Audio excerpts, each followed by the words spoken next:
Muy buenos días, tardes o noches. Soy el profesor Elvis Carlos y en esta oportunidad vamos a desarrollar esta clase virtual para los estudiantes del cuarto año de educación secundaria. El tema a tratar es estructura de la palabra. Como primer punto vamos a definir a la palabra. La palabra se dice que es una unidad léxica constituida por sonidos y grafías. Su unidad mínima significativa es el monema. A continuación explicamos qué cosas son los monemas. Los monemas son unidades mínimas e indivisibles que portan significado. Hay dos clases de monemas.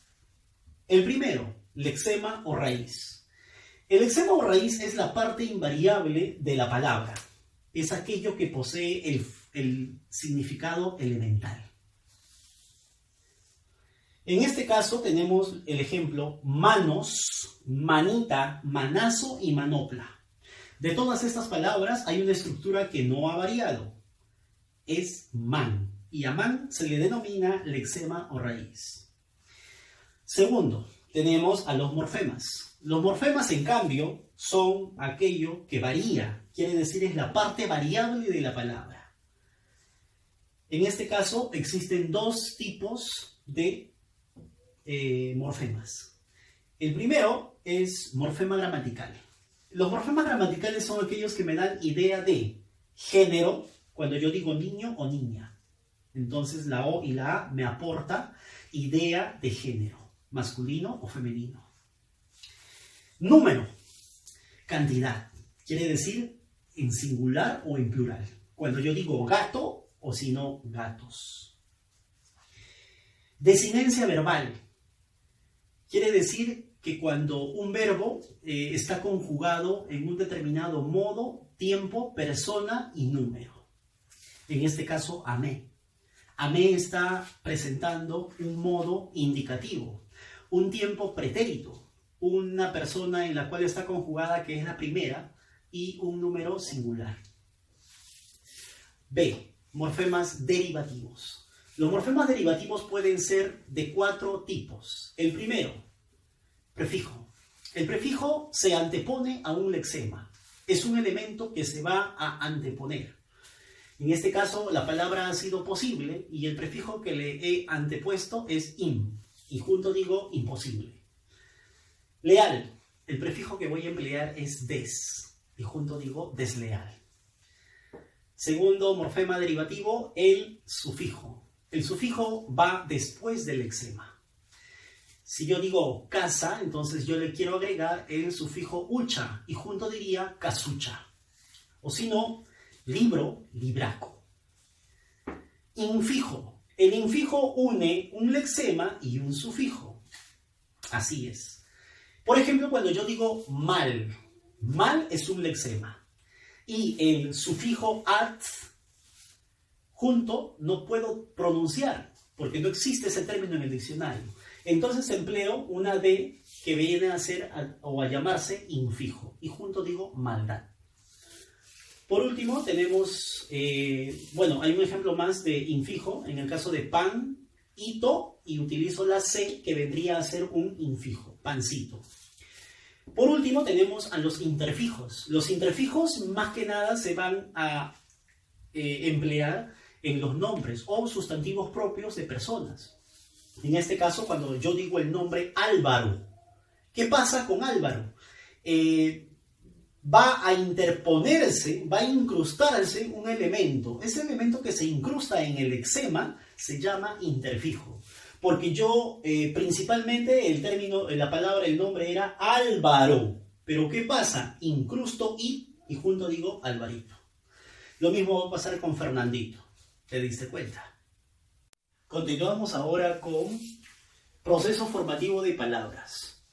El objetivo en esta parte es crear nuevas palabras. El primer proceso que afronta una palabra puede ser por derivación. Dentro de la derivación podemos hallar derivación simple, que dice que es a partir de una palabra primitiva podemos crear otras palabras. En este caso tengo la palabra primitiva que es cuerpo y también tengo la palabra primitiva que es mamá. ¿Qué puedo formar con cuerpo? Con cuerpo yo puedo formar palabras nuevas como cuerpón o si no, como corpazo.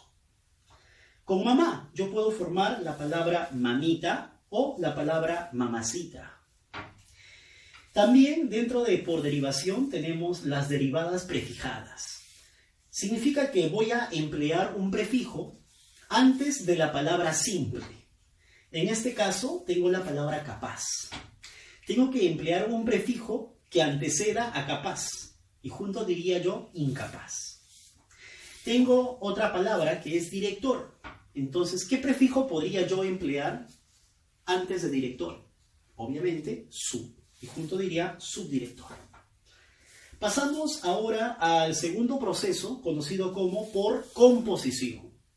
Y ten mucho cuidado y por favor presta mucha atención porque aquí en la A dice compuesta prefijada. Y leamos bien, dice emplea como prefijo a una preposición.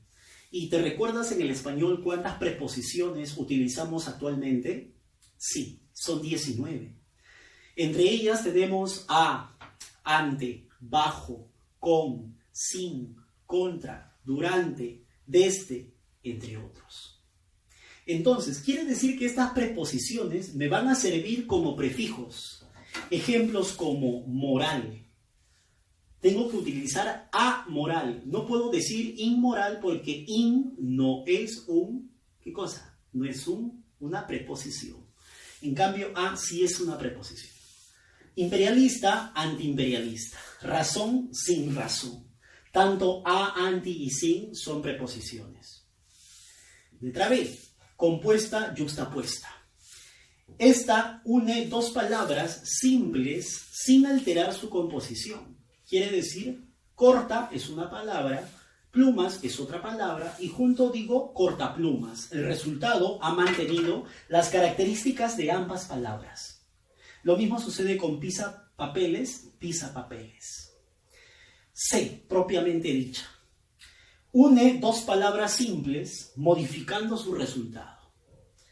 Boca, abierto. Junto no puedo decir boca abierto. Tengo que decir boquiabierto. Avariado, a esa variación se le conoce como compuesta propiamente dicha.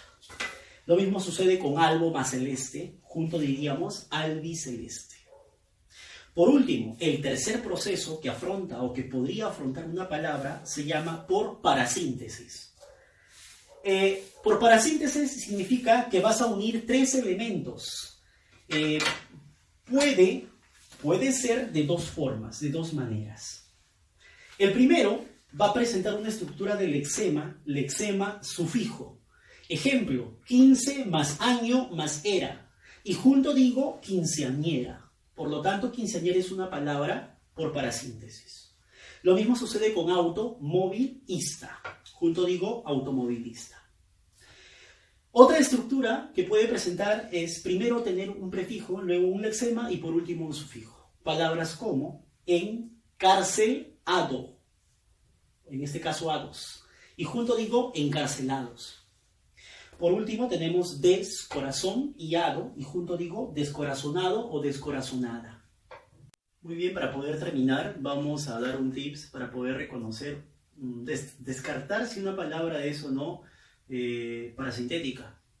En este caso tú vas a unir dos elementos, el segundo y el tercero, en el caso de año más era.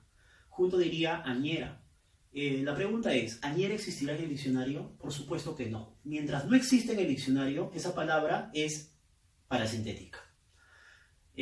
Por ahí alguien me dijo una vez, profesor, incapacidades, ¿es una palabra parasintética? No. ¿Por qué? Vamos a demostrar. Incapacidad, ¿no? En este caso, incapacidad. Tres elementos.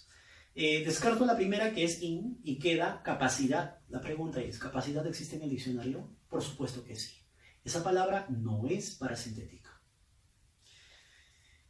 Finalmente tienes que recordar que tienes que desarrollar el libro de actividades, página número 16. Este libro es de área. Tú tienes el libro de actividades. Por favor, trabájalo en casa. Además, imprime y pega la prueba de salida que se te ha enviado a tu correo electrónico. Está en un formato de Word. puedes trabajarlo y también desarrollarlo. Recuerda, soy Elvis Carlos, profesor del Colegio Inca Garcilaso de la Vega. Recuerda que nosotros seguimos trabajando con innovación, creatividad y liderazgo. Te deseo muchos éxitos.